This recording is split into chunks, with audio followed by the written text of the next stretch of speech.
Hello Electroheads, welcome back to the channel. Eilis here, and today I'm in the gorgeous south of France to meet the 6th member of the ID family. This is the VW ID.7, coined for its big range, its fast charging capabilities, its bags of space in the interior, and some pretty fancy operative tech. So today we are going to be going for a road test. We're going to see how this baby performs, and I'm going to be answering your questions in tow. So let's get into it. The ID.7 is characterized by this aerodynamically shaped front you can see here, and that sloping roofline, which is really reminiscent of a fastback. So what I have with me today is the Pro. There is also a Pro S that will be coming to market later. This can deliver 382 miles of range on one charge with a 77 kilowatt hour battery.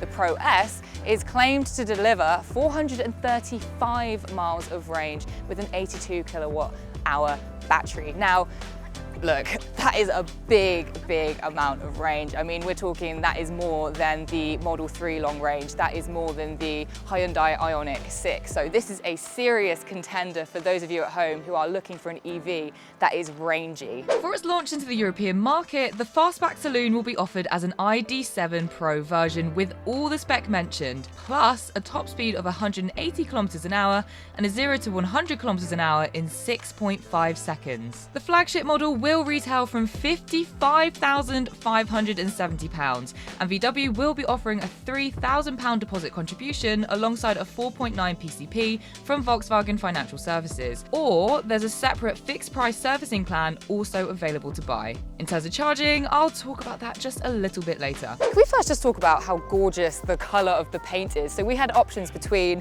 this aquamarine blue, there was also a silver and a white, and I mean, come on, it's got to be this. It's gorgeous in real life. I don't know if you can get that translating up in the camera, up on your screens right now, but it looks amazing. And just to add with it as well, the ID light bar that just goes all the way across the front, it looks gorgeous. There's that option there, which means that you can drive with the main beam on consistently and you're not going to be blinding any of your other road users. And come with me, let's have a quick look around the back because it's in keeping with the front. You can see here, of course, the strip light once again. It is again optional. You get 3D LED tail light clusters, which gives some gorgeous pulsing as you indicate left and right. And it just looks great.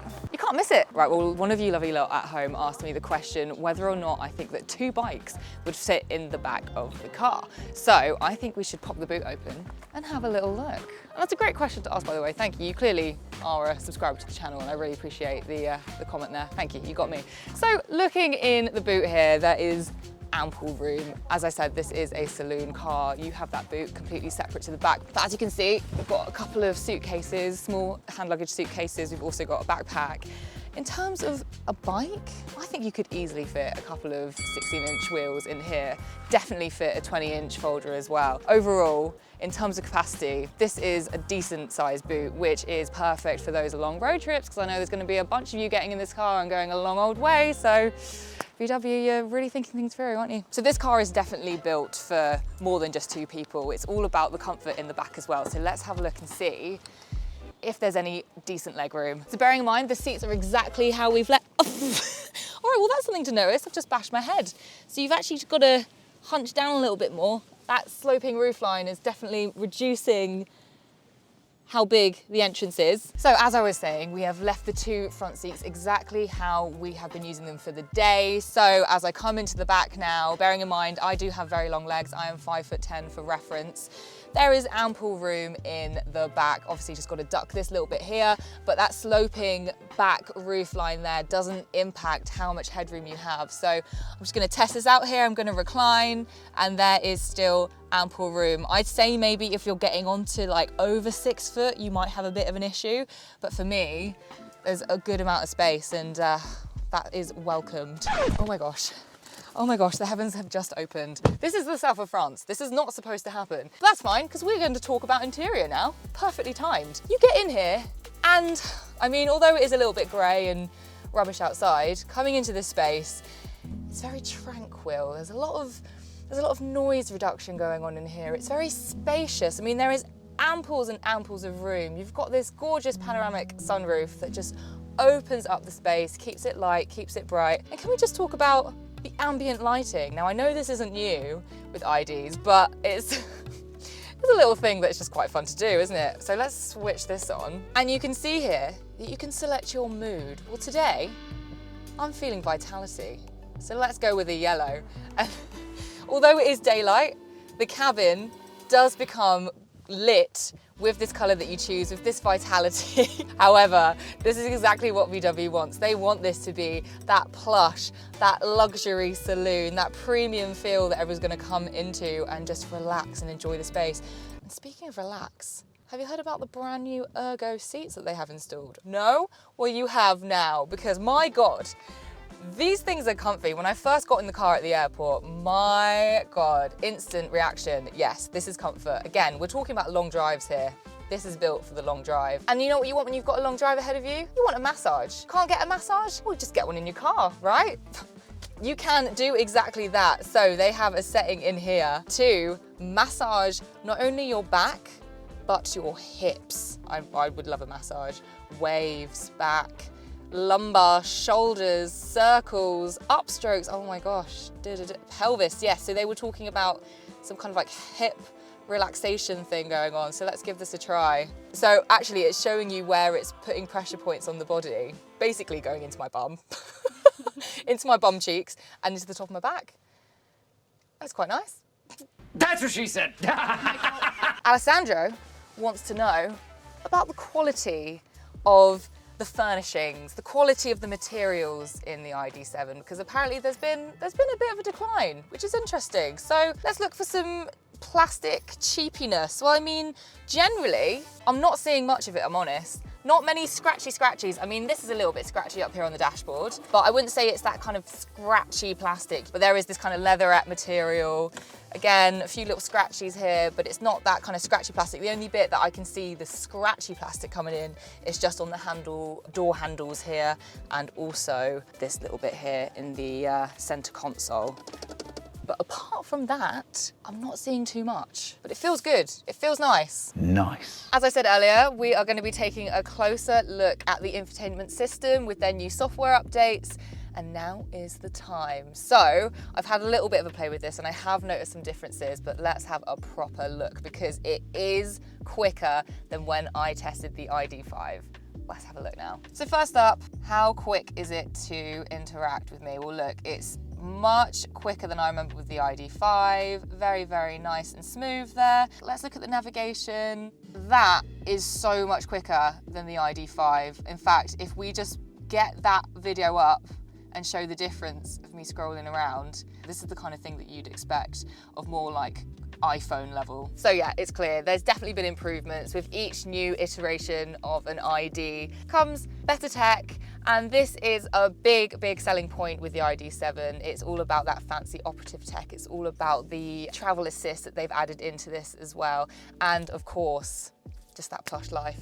I'm feeling the plush life. The MEB platform, as ever, has provided ample space in the car. I mean, the center console in itself has got bags of storage. There's cup holders here. There's loads of room so you can pop your phone down to charge it. You've got two USB-C cables there to charge your phone, and you've got this massive bucket storage here. VW have kindly left us some sweets and a Nature Valley crunchy bar as well, just to keep us energized on the road. Speaking of road, it's time to get this baby rolling. Cue the drive.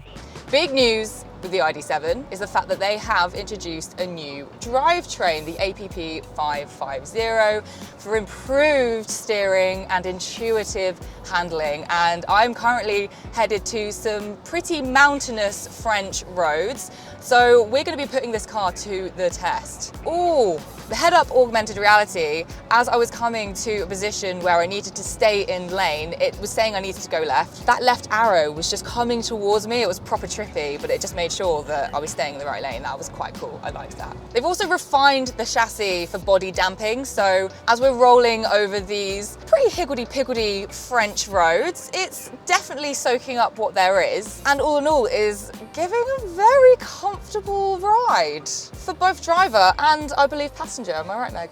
very comfy, very comfy. The VW ID.7 is also the most powerful offering that VW now have, with 545 Newton meters of torque and 210 kilowatts of output. I mean, we're gonna be feeling that today. Now, the technician, when he gave his presentation, he did warn us that we're gonna feel the power. I mean, even in stop-start traffic, I need to be quite careful of putting my foot down on the pedal because I'm gonna make Meg sick.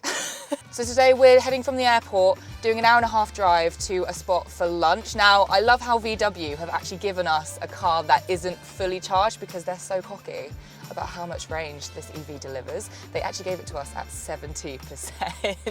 But it just goes to show, this car, it boasts a big range. The ID.7 comes with a whole host of travel assist features, including keeping the vehicle in lane, setting a set distance with the vehicle in front, detecting road signs and braking or accelerating accordingly. So for example, it will see an exit sign and brake for you. It can also let the driver know if there's a free lane and provide support for overtaking maneuvers. Right, we're getting onto some faster roads now, and already the travel assist is kicking in. On the wing mirrors here, they are telling me that people are coming in hot and fast. Don't do an overtake. There's also lane assist happening right now, so it's keeping me in lane, and travel assist will adapt to your driving style as well. So if you're somebody who likes to be a little bit more on the left of the lane or right of the lane, it will automatically adjust itself to your liking. One thing that I would like to improve in terms of the navigation system is the fact that the roads are blue, but the line of where I need to go is a lighter shade of blue. So when there are some moments where there's one turn to the right, but then there's another kind of turn to the right, it's a little bit hairy. Just maybe make it red. Different color might be handy. Sharkflower123, you've got a great question. Is the +1 kilometer and +10 kilometer still in the same button with the speed limiter? The answer is yes. We still have the haptic touch. Yes. I'm afraid we do. I'm not the biggest fan of haptic touch. I do find myself personally, when I'm busy driving the car, I just much rather have some very clear, very touchable buttons to do the job, but no, it is haptic touch. When you adjust the speed limiter, the haptic touch, unfortunately, is all combined with the +1 and the 10. So to be honest, I'm with you. That is something that I would like VW to improve because it is a distraction, personally. Ruslan Rodriguez, you have a great question. The windows. I can gladly tell you that they have fixed the problem. So previously with other VW models, you had to control the back window via the driver. And come on, let's be real, that's just a pain for both the driver and the passenger in the back. But they now have installed a window switch so that the passenger in the back can bring the window up and down at their own leisure. Whilst we're driving around this gorgeous coastal town, this is a great opportunity to talk about the park assist that comes optional with the ID.7. So this car can drive around and tell you not only if a parking space is big enough, but it can park itself. So that whole fuss of parallel parking when there are tight spaces, this car can do it for you. Now, up to 25 miles per hour, it can search for parallel parking spots for you. 25 miles per hour, I think that's pretty impressive at that speed. And at 10 miles per hour, it can look for parking bays. So whilst you're cruising around town, currently I'm going at 28 kilometers an hour. So this is prime speed for looking for a parallel parking spot. It can search for one, let you know, and do it for you. So, what about charging? If you're on a long drive and need a top up, the ID.7 can fill up pretty quickly. With a charging capacity of up to 175 kilowatts, the battery can charge from 10 to 80% in just 28 minutes. Preconditioning is also available to optimize the battery and shave minutes off your charge. If you're a regular to the channel, then you'll probably know that I'm more of a micro-mobility kind of gal, but sometimes obviously I get to come out to these fun shoots to drive brand new electric cars. And I have to talk about the cycle lanes that are installed here. They have done such a good job with segregating cars from bikes and scooters and any kind of micro-mobility. It's very safely segregated. I'm loving this, and obviously you've got a beautiful coastal view as well. I wish we had stuff like this in London. It's pretty dreamy, actually. If anybody has watched my previous video on the ID.5, you'll have known that I had a pretty jokes time testing out the voice recognition system. So the ID.7 has a new and improved system, and to hark back to that last video where I asked it to take me to Austria, even though I was in Austria, editor will play the clip. Hello ID. Take me to Austria. Please wait. Australia. Have a good journey. Oh. We are gonna see if it has improved because the response was hilarious. Let's give it a go. Hello ID, take me to Austria. Sorry, I couldn't find any addresses. Please change your search query. To be fair, last time it thought that I wanted to go to Australia, so that was pretty jokes. It does know that I want to go to Austria this time, but of course I was a little bit too vague, so it's understandable that no addresses were found. So why don't I try, ironic that I'm gonna ask this because I'm in an electric car, but hello ID, take me to the nearest petrol station. Search for petrol station nearby. All right, well, there's definitely been an improvement with the voice recognition system. It responds a lot quicker than the last time I used it in the ID.5. You can definitely tell that the wheels were spinning, the cogs were turning, but with this, it was much quicker, much more instant, even if it didn't have an address to give me because I generally asked for Austria, which is fair. Right, we're gaining altitude. I'm definitely popping bubbles in my ears. It looks like we are headed towards the mountainous terrain. We're out of the coastal towns.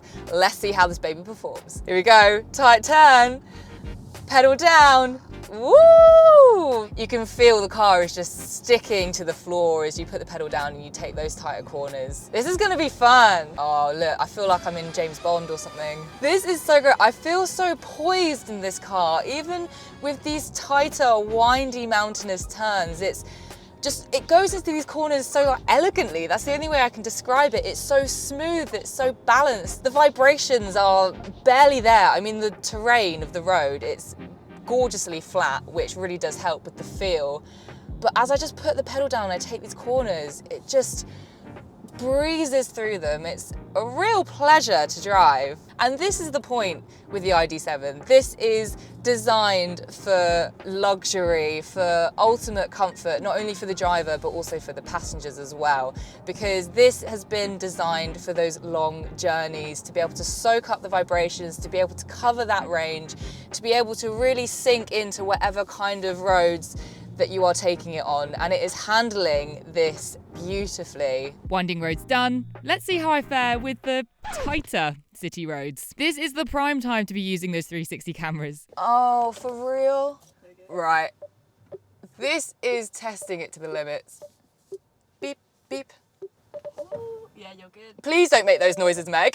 Okay, the heavens have really opened up now, so I think this is the perfect opportunity to wrap the video up. Final thoughts? Well, as I said, this is a super rangy electric car. It's going to be a really great competitor in the market. This is going to be awesome for anybody who has a family, who needs to go on those longer drives, because there's that comfort and that really luxurious plush feel that comes with the interior as well. But the price, I mean, as ever, let's talk about the price. This is a very expensive car. There are a lot of people who would obviously love to own something like this, but just cannot afford this. So I've been told that in Germany, it's going to be starting from 57,000 euros. That is a lot of money. Now, obviously the battery tech here and everything else has been added to the car does warrant a bit of a higher markup, but my God, it is a lot of money. So again, my call out to VW is let's see those cheaper cars. Let's see those entry level prices, because we need people making those greener options. So VW, let's bring the prices down. Let's get some cheaper cars on the go, and then